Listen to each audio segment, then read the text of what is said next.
আপনি ঈদের নামাজ আজকে পড়তে গেছে, কে আসছে তা জানেন? আপনার ভাইকে যে খুন করেছে, আপনার মাকে যে হলো ধর্ষণ করেছে, খুনি সংগঠন আওয়ামী লীগের গডফাদার চুপ্পু সাহেব এখানে আসছে। মুসল্লিরা প্রতিবাদ করেছে, আমরা সরকারকে দ্রুত জানাবো যে ৯/৬ না করে চুপ্পুর অভিশংসন জরুরি এবং চুপ্পুকে বাদ দিতেই হবে। এটা সরকারের কোনো অপশন নেই।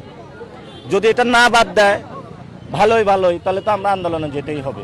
নাসির ভাই, তার অধীনেই তো আপনারা আপনাদের এনসিপি নেতৃবৃন্দ শপথ নিয়েছিল। এটা সালাউদ্দিনের কথা, এটা আপনার কথা না। আপনি কি বলবেন?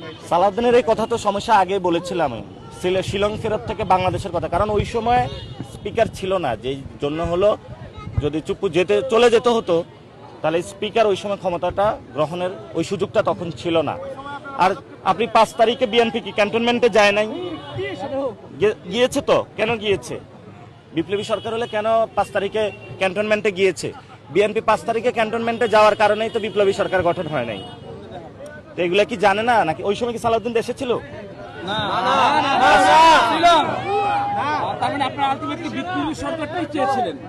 এটা তো আপনিও চেয়েছিলেন, সবাই চেয়েছিল বাংলাদেশের। বিএনপি এটা ভুল, এটা বাংলাদেশের মানুষকে যেটা বলছে এটা মানুষ বুঝে, এটা সত্য না।